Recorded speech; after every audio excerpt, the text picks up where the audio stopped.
Last turn पर हम लोगों ने सिंथेसिस के दो मेथड पढ़ा था, जिसमें पहला participle method and second infinitive method. आज हम लोग इसका थर्ड मेथड पढ़ेंगे, नॉमिनेटिव एब्सोल्यूट।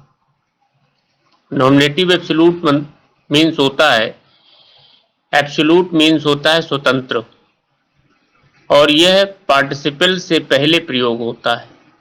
यह पार्टिसिपल से पहले प्रयोग होता है और इसका वर्ब पर कोई प्रभाव नहीं पड़ता। इसका वर्ब पर कोई प्रभाव नहीं पड़ता और इसको कहते हैं हैविंग और वर्ब की थर्ड फॉर्म। परफेक्ट पार्टिसिपल और नॉमिनेटिव एब्सोल्यूट में डिफरेंस ये है कि परफेक्ट पार्टिसिपल हैविंग और वर्ब की थर्ड फॉर्म होती थी और ये शुरुआत में होता है, लेकिन नॉमिनेटिव एब्सोल्यूट हमेशा सब्जेक्ट के बाद आता है। जैसे सपोज करो the sun having set, the sun having set. और इसका प्रयोग हम कहाँ करते हैं? इसका प्रयोग हम वहां करते हैं जब दोनों कार्यों के बीच में, दोनों सेंटेंस के बीच में कोई ना कोई कैजुअल रिलेशन होता है, माने काज एंड कॉन्सिक्वेंस, ऐसा था तो ऐसा हुआ। और दूसरा इसकी पहचान है कि दोनों सेंटेंस के सब्जेक्ट डिफर होते हैं, दोनों सेंटेंस के सब्जेक्ट टोटली डिफर होते हैं। पार्टिसिपल और इन्फिनेटिव में दोनों सेंटेंस के सब्जेक्ट सेम होते रहे, लेकिन इसमें डिफर होंगे और प्रयोग वहां करेंगे जब काज एंड कॉन्सिक्वेंसेस, कैजुअल रिलेशन दोनों सेंटेंस के बीच में होता है। एक एग्जाम्पल देकर के समझाने का प्रयास करते हैं कि जैसे the sunset, the sunset, the stars came up in the sky. तो द सनसेट माने सूरज डूबा और सूरज डूबने के तुरंत बाद stars came up in the sky, आकाश में तारे आ जाते हैं। ये दोनों सेंटेंस में कैजुअल रिलेशन है। जब तक सूरज नहीं डूबेगा तब तक स्टार्स, तब तक तारे जो है स्काई में नहीं होंगे। जैसे सपोज करो कि जैसे पुलिस आई तो डाकू भाग गए, तो police arrived and the dacoits ran away. जब तक पुलिस नहीं आएगी तब तक डाकू नहीं भागेंगे, लेकिन जैसे पुलिस आएगी वैसे डाकू भाग जाएंगे। ध्यान देने की बात है कि ये दोनों में कैजुअल रिलेशन है कोई ना कोई। जैसे captain was killed the army flood, कहीं पर वार हो रहा है और उसका कैप्टन अगर मर जाता है तो पूरी आर्मी अपने आप फ्लड हो जाती है, भाग जाती है। इन दोनों सेंटेंस में कहीं ना कहीं से कैजुअल रिलेशन है। सेंटेंस हम ले लेंगे, सपोज करो लिखा है the sunset the stars came up in the sky. तो इसको चूंकि यहां पर सब्जेक्ट हमारा सन है और यहां पर स्टार्स है, दोनों के सेंटेंस के सब्जेक्ट डिफर हैं, इसलिए जब इसको कंबाइन करेंगे तो the sun having set the stars came up in the sky. यहां लिखा है the police arrived the dacoits run away. The police arrived the dacoits run away means police आई और डाकू भाग गए। तो the police having arrived the dacoits run away. लिखा है the picture was interesting we enjoyed it very much.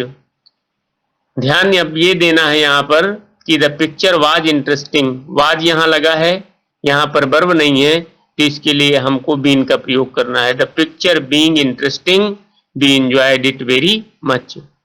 The teacher was absent the boys did not work. The teacher was absent the boys did not work.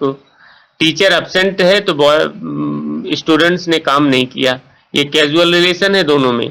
तो चूंकि was है और verb नहीं है, इसलिए the teacher being absent the boys did not work. The sun rose the birds began to fly. जैसे सूरज निकलेगा वैसे पक्षी उड़ना शुरू करेंगे। जब तक सूरज नहीं निकलेगा तब तक पक्षी नहीं उड़ेंगे। तो the sun having risen the birds began to fly. The captain was killed the army fled. The captain having been killed the army fled. Been क्यों लगाया? क्योंकि कैप्टन वाज किल्ड ये पैसिव फॉर्म में है, इसलिए सेंटेंस को हम बनाए कि the captain having been killed the army fled. इस प्रकार से नॉमिनेटिव एब्सोल्यूट का हम प्रयोग करते हैं। अगला मेथड है नाउन या phrase in apposition. Noun or phrase in apposition. ये फ्रेज इन अपोजिशन में जो अपोजिशन आया है, अपोजिशन का मतलब होता है साइड बाय साइड, एक दूसरे के बगल में। और बहुत ही सिंपल सेंटेंस में हम इसको समझाएं कि जब सपोज करो कि एक टैगोर है, तो टैगोर, रविन्द्रनाथ टैगोर को हम जानते हैं दो तीन नामों से। एक तो आथर ऑफ गीतांजलि जानते हैं, और एक हम जानते हैं कि पोएट ऑफ बंगाल। तो अगर टैगोर और पोएट ऑफ बंगाल को कामा से अलग करके साइड बाय साइड रख दें, तो इसको हम फ्रेज इन अपोजिशन कहते हैं। सपोज करो कि सेंटेंस लिखा हुआ है कि Delhi and capital of India, तो दिल्ली को हम कैपिटल ऑफ इंडिया से भी जानते हैं। तो सपोज करो my brother went to Delhi, Delhi is the capital of India, तो my brother went to Delhi comma the capital of India. मतलब सिंथेसिस में हमने पहले बताया था कि जब तक आपके सेंटेंस में, दोनों सेंटेंस में दो फाइनाइट वर्ब्स होंगे, तब तक आप उनको जोड़ नहीं सकते, बिकॉज सिंपल सेंटेंस मीन्स होता है हैविंग वन फाइनाइट वर्ब। क्योंकि दोनों सिंपल है, दोनों में फाइनाइट वर्ब है, इसलिए एक वर्ब को हमको नॉन फाइनाइट बनाना है। तो जैसे हमने इसको साइड बाय साइड रखा, तो एक जो सब्जेक्ट है और एक जो वर्ब है वो अपने आप जो है वहां से खत्म हो जाती है, सेंटेंस मेरा जुड़ जाता है। तो सपोज करिए एक सेंटेंस लिखा हुआ है कि Tagore was author of Gitanjali and he was great poet of Bengal. Tagore was the author of Gitanjali, he was great poet of Bengal. तो अगर इसको हम ये जोड़ लें कि Tagore comma a great poet of Bengal was author of the Gitanjali. इसमें ध्यान ये देना है कि जिस चीज को हम ज्यादा जानते हैं उसको हमें पहले रखना चाहिए। जैसे लिखा है कि Pandit Jawaharlal Nehru was prime minister, he was first prime minister of India. तो पंडित जवाहरलाल नेहरू को हम दो नामों से जानते हैं, एक तो पंडित जवाहरलाल नेहरू हैं और एक को हम जानते हैं first prime minister of India. तो अगर Pandit Jawaharlal Nehru and first prime minister of India को हम कामा से अलग कर दें, तो अपने आप एक सेंटेंस की फाइनाइट वर्ब अपने आप खत्म हो जाएगी। आपने देखा होगा कि ये कोलंबस है, कोलंबस, तो कोलंबस क्या है, ये एक तरीके का डिस्कवर्ड अमेरिका, इन्होंने अमेरिका की खोज किया था। क्या किया था? अमेरिका की खोज किया था। और थे क्या ये? बेसिकली ये सेलर थे, एक नाविक थे जिन्होंने अमेरिका की खोज किया था। तो अगर अब सेंटेंस को यूं बना दे, Columbus the discoverer of India was a famous Italian sailor, तो ये सेंटेंस अपने आप में बन जाएगा कि Columbus the discoverer of America was a famous Italian sailor. आप जानते हैं कि इंदिरा गांधी आपकी प्राइम मिनिस्टर हैं और उनको मार दिया गया था। वो अपने मौत से नहीं मरी थी, बल्कि उनको वो शॉट डेड थी, किसी ने उसको मार दिया था। तो सेंटेंस अगर आपका ये हो जाए कि Indira Gandhi was our prime minister, she was shot dead by her security guard in 1984।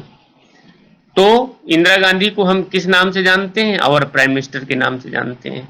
तो अगर इंदिरा गांधी और प्राइम मिनिस्टर को कामा से अलग कर दें, तो ये अपने आप फ्रेज इन अपोजिशन बन जाएगा कि सपोज करो बन जाएगा sentence, Indira Gandhi comma our prime minister was shot dead by her security guard in 1984। एक और सिंपल सा एग्जांपल है कि सपोज करो कि आपके दो नाम है, कॉलेज का नाम कुछ और है, कॉलेज का नाम जो है सपोज करो कि उसका नाम सुरेश है, घर में आपको पिंटू कहा जाता है। तो सुरेश और पिंटू दोनों एक ही नाम है, इनको साइड बाय साइड अगर रख देंगे तो ये सुरेश कामा पिंटू, ये अपने आप जो है एक फाइनाइट वर्ब को रिमूव कर देगा और मेरा सेंटेंस जुड़ जाएगा। अब हम लोग एग्जाम्पल इसका देख रहे हैं। जैसे सपोज करो Suresh is a teacher, he is very gentle. Suresh is a teacher, he is very gentle. तो सुरेश है, वही टीचर है और वही जेंटिल है, ध्यान देना। तो सुरेश को अगर हम कामा से अलग करके और टीचर को अलग कर दें, Suresh comma teacher is very gentle. Suresh comma a teacher is very gentle. तो ये जो ही आपका आया हुआ है ही इज, ये अपने आप रिमूव हो गया, सेंटेंस मेरा जुड़ गया। लिखा है Ravi was best friend, Ravi was the best boy in the class, he was monitor. वही रवि है, वही best boy in the class है और वही मॉनिटर है।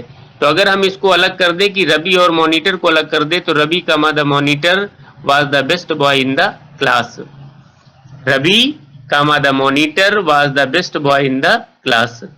सेंटेंस ले लीजिए, लिखा हुआ है कि my brother been to Delhi, Delhi is the capital of India. तो my brother been to Delhi the capital of India, my brother been to Delhi the capital of India बन गया आपका। लिखा है Mahatma Gandhi was a great leader, he is called the father of nation. Mahatma Gandhi was a great leader, he is called father of nation. तो Mahatma Gandhi a great leader, सबसे पहले महात्मा गांधी को हम जानते हैं कि महात्मा गांधी एक लीडर थे और इसके बाद ये भी जानते हैं कि उनको फादर ऑफ नेशन के नाम से जाना जाता है। तो महात्मा गांधी का great leader is called the father of nation. आपको मैंने कोलंबस वाला सेंटेंस बताया था, Columbus was a famous seller, seller means होता है नाविक। Columbus was a famous seller, he was an Italian, he discovered America.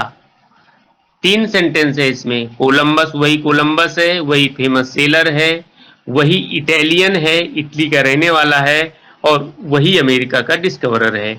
तो अगर हम इसको यूं लिख दें कि Columbus a discoverer of India was a famous Italian seller. Italian seller क्यों लिख दिया? क्योंकि सेलर का एडजेक्टिव है, कहाँ का था? इंडियन सेलर नहीं था, इटालियन सेलर है, इटली का रहने वाला है। तो सेंटेंस को हमने जोड़ा, Columbus comma the discoverer of America was a famous Italian sailor. लिखा है doctor Radhakrishnan was the president of India, he was a great philosopher. हम सब लोग वेल नोन है इस नाम से कि doctor Radhakrishnan president of India हैं, वो इंडिया के प्रेसिडेंट रहे, सेकेंड प्रेसिडेंट ऑफ इंडिया हैं और ही वाज ग्रेट फिलोसोफर। ये बहुत लोग हो सकता है ना जानते हो। तो यहाँ पर हमको जो ज्यादा परिचित है नाम है, जो ज्यादा परिचित एडजेक्टिव है वही हमें पहले लिखना है। तो लिखेंगे doctor Radhakrishnan comma the president of India was great philosopher. हम सब बच्चे इतना जानते हैं कि Radhakrishnan president of India हैं, वो फिलोसोफर हैं, वो एजुकेशनिस्ट हैं कि नहीं है ये तो बात की बात है। तो इसलिए हमको साइड में प्रेसिडेंट ऑफ इंडिया लिखना है। सेंटेंस हो जाएगा doctor Radhakrishnan comma the president of India was a great philosopher. लिखा हुआ है कि I have never been to Bombay, ध्यान देना, I have never been to Bombay, it is the biggest sea port of India. I have never been to Bombay, it is the biggest sea port of India. इसमें देखो I have एक है और यहाँ it is है, ये दोनों फाइनाइट वर्ब हैं। तो अगर हम इसको अलग कर दें, I have never been to Bombay comma the biggest sea port of India, वही बॉम्बे है और वही biggest sea port of India है, दोनों को हमने अलग कर दिया, एक फाइनाइट वर्ब हमारी रिमूव हो गई। Kalidas was great Sanskrit poet, Kalidas was great Sanskrit poet, he was author of Shakuntalam. हम सब लोग जानते हैं कि कालिदास जो है संस्कृत के पोएट थे, उन्होंने शाकुंतलम को लिखा। तो ये तो हमारा जीके का प्रश्न है, लेकिन ये हम जरूर जानते हैं कि कालिदास संस्कृत के पोएट हैं। तो Kalidas comma great Sanskrit poet was the author of Shakuntalam. इस प्रकार से केवल फ्रेज इन अ पोजीशन का मतलब है कि वो एडजेक्टिव जिसको आप दो एडजेक्टिव दिए हैं तो एक एडजेक्टिव को साइड बाय साइड कामा से अलग कर देंगे तो दूसरा वाला सेंटेंस की अपने आप फाइनाइट वर्ब रिमूव हो जाएगी, हमारा सेंटेंस जुड़ जाएगा। तो इसको समझ में आया होगा। जहां भी समझ में ना आए वहां मुझसे फिर से पूछ लीजिएगा, मैं इससे रिलेटेड एक्सरसाइज दूंगा आपको, आप बनाइएगा, इसके बाद आंसर शीट भेज दूंगा। कोई डाउट रहे, किसी भी प्रकार का कोई डाउट रहे तो आप मुझसे पूछ सकते हैं। Thank you. If you like this video, please click subscribe to watch more such videos. Thanks for watching.